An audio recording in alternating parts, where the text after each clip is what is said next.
দর্শক আসসালামু আলাইকুম। দর্শক আপনাদের প্রীতীয় শুভেচ্ছা জানিয়ে শুরু করছি আমাদের আজকের প্রতিবেদন। তো দর্শক দেখতেই পাচ্ছেন আমাদের সামনে এক আপু দাঁড়িয়ে আছে, আমরা তার গল্পটা শুনবো, জানবো আপু কেন আমাদের ইউটিউবের মাঝে আসলেন, তিনি কি বলতে চান। আপু আসসালামু আলাইকুম, ওয়ালাইকুম সালাম। কেমন আছেন? ভালো আছি। আপু আপনার নাম কি? আমার নাম হইল শ্রাবণী। শ্রাবন্তী, খুব সুন্দর নাম। তো শ্রাবন্তী আপু থাকেন কোথায় বলেন তো? আমি থাকি নওগাঁ। নওগাঁ থাকেন। তো ইউটিউবে কী জন্য আসলেন একটু বিস্তারিত খুলে বলেন।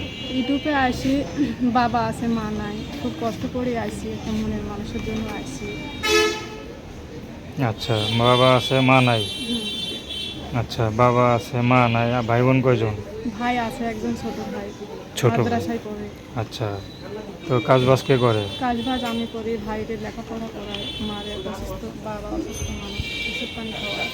এরকম একটা ভালো ছেলে চাই।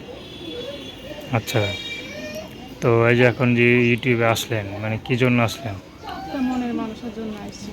বিয়ে শাদির জন্য? হ্যাঁ, বিয়ে শাদী হয় নাই? বিয়ে শাদী হইল। আচ্ছা, কোনো পছন্দ আছে? না, কোনো পছন্দ নেই, তার জন্য আসছি। পড়াশোনা? পড়াশোনা করছি, 5 থেকে পড়ছি। 5 পর্যন্ত পড়ছেন, তার বললেন না কেন? তারপরে লেখাপড়া করি নাই, টাকা পয়সা দিতে পারি না, তার জন্য লেখাপড়া করতে পারি না। আচ্ছা, তো এখন এই যে ইউটিউবে আসলেন কি শুধু বিয়ে শাদির জন্য না অন্য কোনো উদ্দেশ্য আছে? আমি আসি বিয়ে শাদির জন্য, আসি যে সে একটা রিস্কালা ভ্যানালা হোক, ভালো ছেলে হোক, ইয়ে হোক, তার সাথে ঘর সংসারে রাখা, 5 ওয়াক্ত নামাজ রোজা করবো, তার সেবা যত্ন করবো, তার সাথে চিরজীবনের জন্য থাকবো, তার জন্য আসি। আচ্ছা, তো আপনার এই বিয়ের পিছনে কোনো শয়তানি লুকায় নাই তো? যে না, যে আরো সাথে বিয়ে সাথে কথা বইলা তার সাথে প্রতারণা করবো, না, এরকম কোনো চিন্তা ভাবনা নাই তো? না। আচ্ছা, তো নাম কি বললেন?